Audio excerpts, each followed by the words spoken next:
Boa noite, pessoal. Vamos aí gravar mais uma aula de microprocessadores e microcontroladores.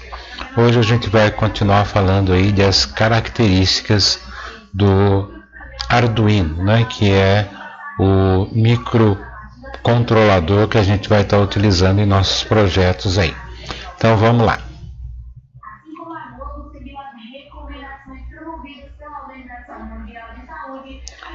Então vamos falar um pouquinho hoje da anatomia do Arduino.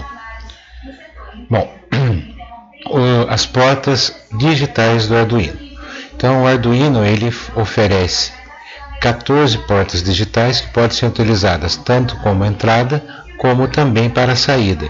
E pode ser utilizados para comandar 14 dispositivos externos, tá? Então ele tem uma opção grande aí para a gente poder controlar.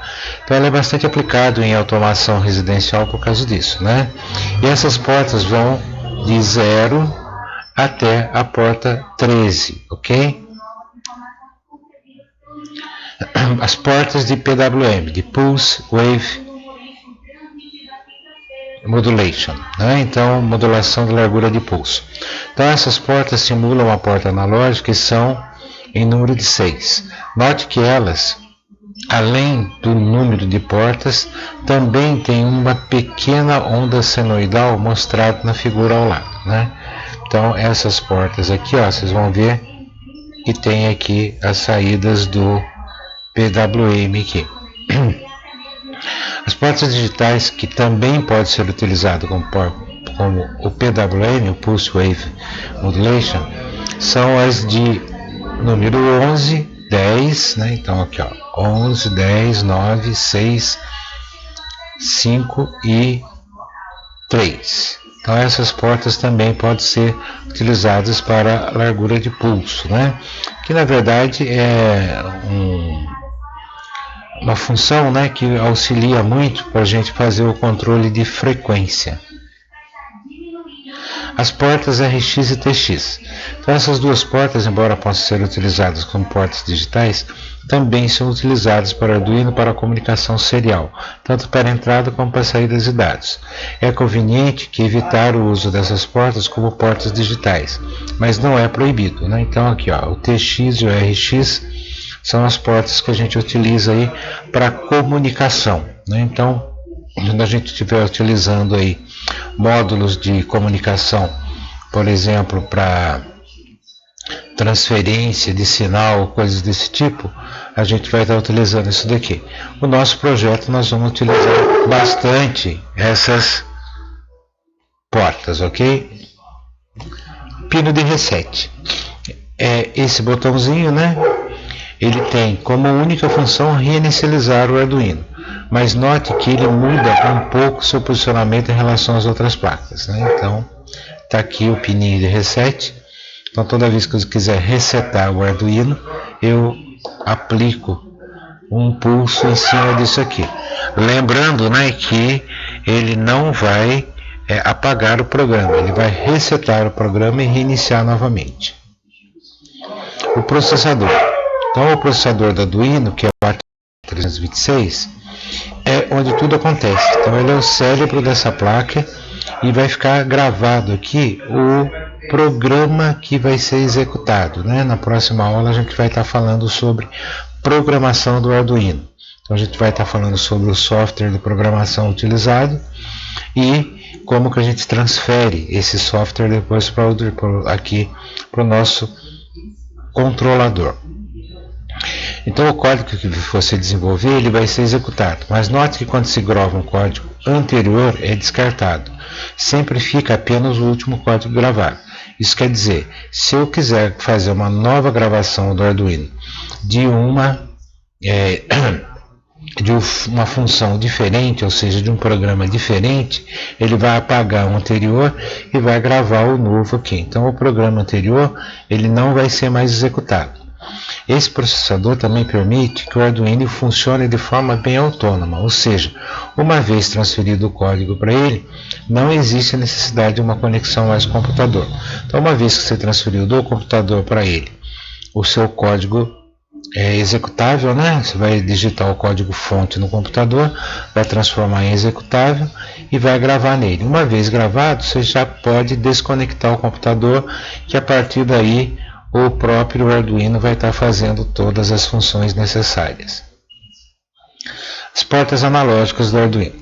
Então, essas portas são unicamente para entrada de dados e comumente usadas para comunicação com sensores que podem ser utilizados para determinar temperatura, quantidade de luz, umidade, dentre outras ações. As portas analógicas são em números de 6 e vão de A0 a A5, então como demonstrado aqui na plaquinha, né?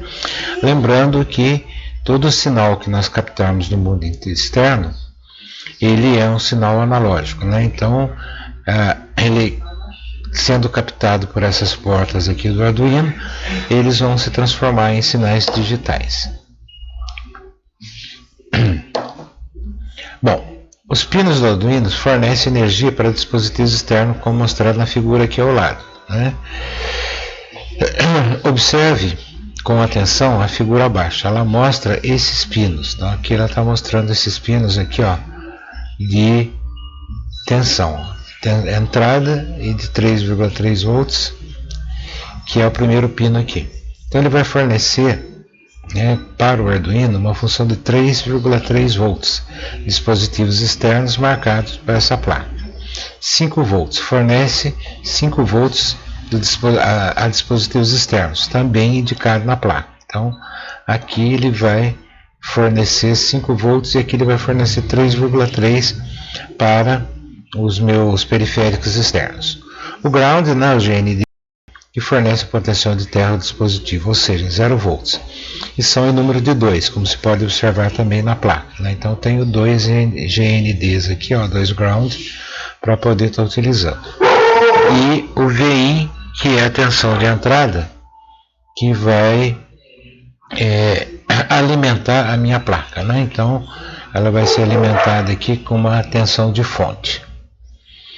A porta USB, que fornece aqui uma conexão entre a placa e o PC, que vai fazer com que você possa transferir o seu código para o processador, né? E vai permitir uma conexão com a serial e também utilizados para alimentação da placa. A gente vai ver que quando nós estamos trabalhando com o programa de programação, escrevendo as linhas de programas, nós temos que escolher aí qual é a porta serial que a gente vai estar usando no computador para poder fazer a transferência de dados. O pino de alimentação externa, então é um pino de alimentação que vai alimentar a minha placa, né? Então normalmente eu vou usar aqui uma pequena fonte de tensão, que muitas vezes vem junto com o meu kit, né? Quando eu adquiro um kit do Arduino, ou eu posso utilizar qualquer fonte de tensão que forneça uma tensão entre 6 a 12 volts aqui para minha placa, ok? E quando eu não estiver sendo usado, a porta USB para conexão com o computador é usada para alimentar a placa também. Ela permite a autonomia dessa placa aqui. Então, também posso alimentar a minha placa pela tensão do computador.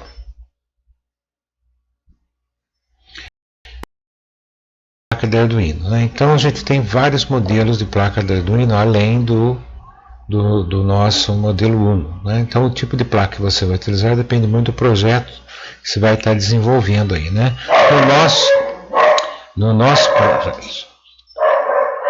No nosso projeto nós vamos estar utilizando aqui o Uno, né, que nós temos no laboratório aí para uso. E suas portas, 14 portas digitais e 6 analógicas, passando por portas com maior poder de processamento, como o Arduino Mega, o microcontrolador Atmega 2560 e 54 portas digitais, e o Arduino Duo, baseado no ARM com 32 bits e 502K de memória. Então aqui nós temos aí a foto, né, de como que é o layout desses microcontroladores.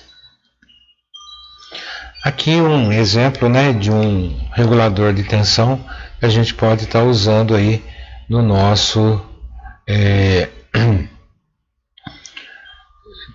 para alimentação da nossa placa aí, do nosso controlador. Então a gente tem aqui minha fonte de força, né? Um diodo e aqui um regulador de tensão que vai fornecer os 5 volts, né?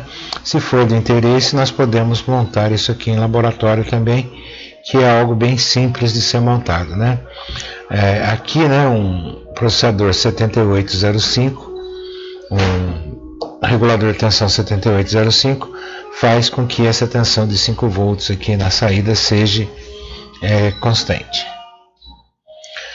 Bom, o cérebro do Arduino Uno. O componente principal do Arduino Uno é o processador Atmega 328, que é um dispositivo de 8 bits da família VR com arquitetura RISC avançada com encapsulamento DIP28, né, Dual In-Pin 28. Então ele tem duas carreiras de pino, 14 pinos de cada lado.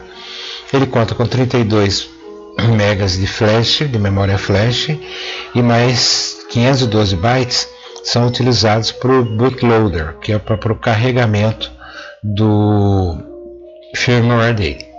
2K de memória RAM e 1K de EEPROM. Pode operar até 20 MHz. Porém, a placa do Arduino Uno opera em 16 MHz. O valor do cristal externo, que está conectado nos pinos 9 e 10 do microcontrolador. Observe que, para o projeto dessa placa, os projetistas escolheram um cristal de dimensões reduzidas. Então, o projeto que nós estamos falando lá é o projeto que a gente vai estar executando aí. O que é esse cristal de dimensões reduzidas? É um pequeno cristal que vai fornecer uma frequência para o clock do nosso processador. E aqui, por último, né, nós temos aqui a imagem a pinagem do processador Atmega 328, que é utilizado na placa que a gente vai estar trabalhando aí no laboratório, né? Então aqui eu tenho toda a descrição do que cada pino do Arduino ou do Atmega 328 vai estar executando aí em nossos projetos, ok?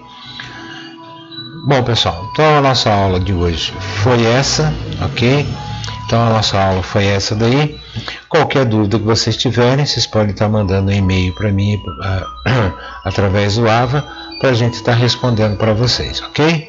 Então, até a próxima.